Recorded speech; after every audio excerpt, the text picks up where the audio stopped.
اللہ کی اطاعت کرو، اطیعوا اللہ، سورہ النساء۔ دوسری جگہ فرمایا مومن اللہ سے شدید محبت کرنے والا ہے۔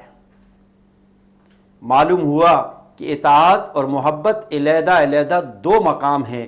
محبت تو دلائل کی بھی محتاج نہیں، پھر جب اللہ کے محبوب محمد مصطفیٰ حضور اقدس صلی اللہ علیہ وآلہ وسلم کی ہو، جن کے متعلق اللہ تعالیٰ نے فرمایا اللہ کا نور ہو گیا دو کمانوں کی طرح، اور اللہ حضور اقدس صلی اللہ علیہ وآلہ وسلم کے درمیان کوئی فاصلہ باقی نہ رہا۔ ناظرین لیں ایک چھوٹا سا بریک، آپ ہمارے ساتھ رہیں۔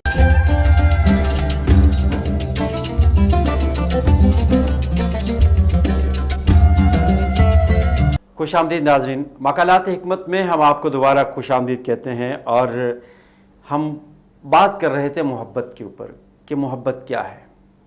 تو اللہ تعالیٰ نے سب سے پہلے محبت تو اپنے حبیب سے کی، فرمایا کہ اللہ کی اطاعت کرو اور پھر اس کے رسول کی اطاعت کرو۔ جب اللہ کی اطاعت ہوگی اس کے رسول کی اطاعت ہوگی، جب اطاعت رسول کی ہوگی تو اللہ کی ہی اطاعت مانی جائے گی۔ بابا جی لکھتے ہیں کہ یہ حدیث نقل فرماتے ہیں کہ لو لاک لما خلقت الافلاق، کیا اب بھی کوئی کمی باقی ہے؟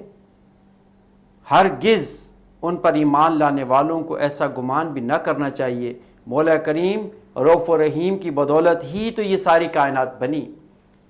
یعنی حدیث قدسی ہے کہ لو لاک لما خلقت الافلاق، کہ اگر اللہ کو آپ کو پیدا کرنا مقصود نہ ہوتا تو اس کائنات کو تخلیق ہی نہ کرتا۔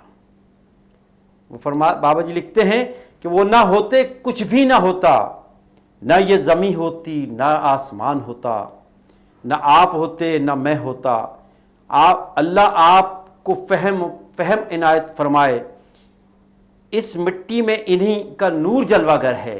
اللہ اکبر، ہر جگہ حاضر و ناظر، کوئی بھی جگہ ان کے نور سے خالی نہیں۔ ان کی محبت ہی تو زندگی کا حاصل اور ایمان کی تکمیل ہے۔ ان کی محبت ہی ہر نیکی کی جڑ اور ہر بدی کی بیخ کنی ہے۔ بس ہمیں حضور اقدس صلی اللہ علیہ وآلہ وسلم کی ذات سے محبت کرنی چاہیے۔ ذات کے ساتھ سب کچھ وابستہ ہوتا ہے، اسم بھی ذات کا ہوتا ہے، صفات بھی ذات کی ہوتی ہے، اور عمل بھی ذات کا ہوتا ہے۔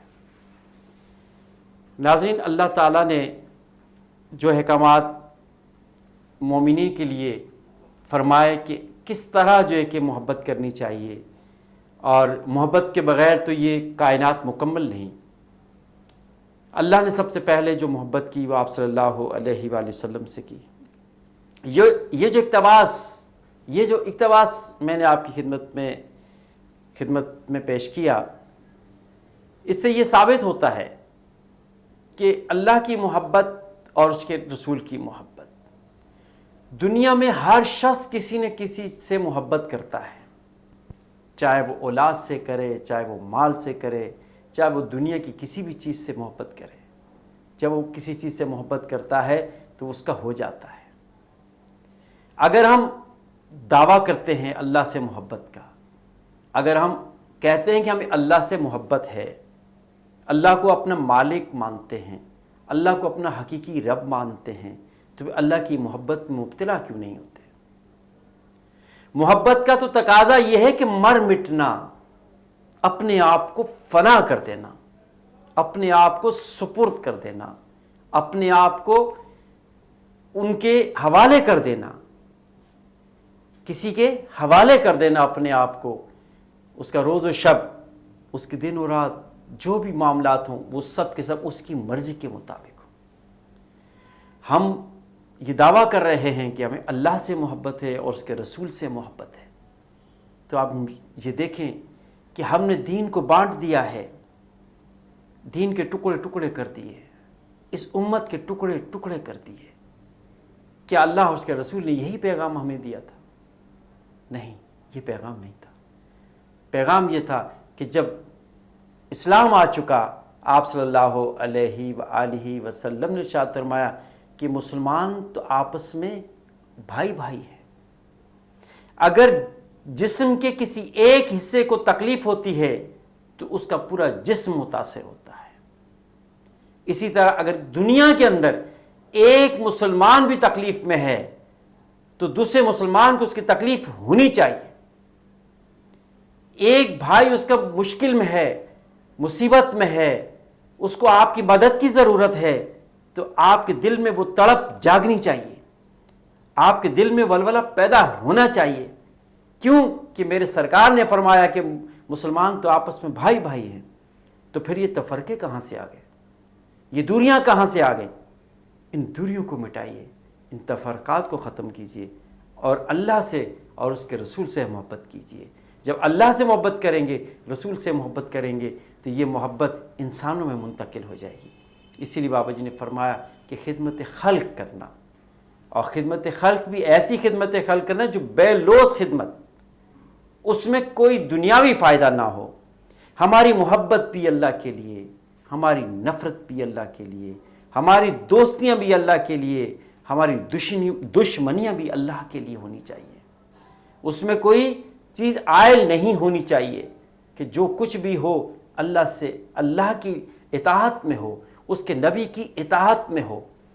کیوں کہ اس کائنات کو میرے رب نے بنایا ہے تو محمد مصطفیٰ صلی اللہ علیہ وآلہ وسلم کے لیے بنایا ہے۔ تو وہ حدیث مجھے یاد آ رہی ہے، میں چاہتا ہوں کہ آپ کی گوش گزار کروں کہ جب آپ صلی اللہ علیہ وآلہ وسلم نے جبریل امین سے پوچھا، اے جبریل آپ کی عمر کتنی ہے؟ تو جبریل نے عرض کیا، یا رسول اللہ مجھے اپنی عمر کا اندازہ تو نہیں، لیکن ہاں اتنا ضرور یاد ہے کہ میں نے آسمان پہ ایک چمکتے ہوئے ستارے کو دیکھا تھا جو 70,000 سال کے بعد ایک مرتبہ چمکتا ہے، اور میں اس کو 72,000 مرتبہ دیکھ چکا ہوں۔ تو میرے آقا نے فرمایا، بے شک جبریل وہ ستارہ میں ہی ہوں۔ آپ نے فرمایا کہ جب آدم مٹی اور پانی کے درمیان تھے میں اس وقت بھی نبی تھا، ابھی مٹی نہ کھنڈکی تھی، پانی نہ برسا تھا، بزم عناصر میں تیرے ہونے کا چرچا تھا۔ اللہ تعالیٰ نے سب سے پہلے آپ کے نور کو تخلیق کیا، وہی نور ہر جگہ پھیلا ہوا ہے۔ یہ سورج بنا تو آپ کے نور سے بنا، یہ چاند بنا تو آپ کے نور سے بنا، یہ زمین بنی تو آپ کے نور سے بنی، یہ پہاڑ بنے تو آپ کے نور سے بنے، یہ جنت بنی تو آپ کے نور سے بنی۔ دنیا کی کوئی بھی چیز، آخرت کی کوئی بھی چیز، جو کچھ بھی اس کائنات میں ہے آپ کے نور کے بعد بنا، آپ کے نور سے تخلیق ہوا۔ تو اس لیے ہمیں اپنے نبی کا مطیع ہونا چاہیے، اپنے آقا کا مطیع ہونا چاہیے، ان کے شکر گزار ہونا چاہیے، ان کا فرما بردار ہونا چاہیے۔ وما علینا الا البلاغ المبین۔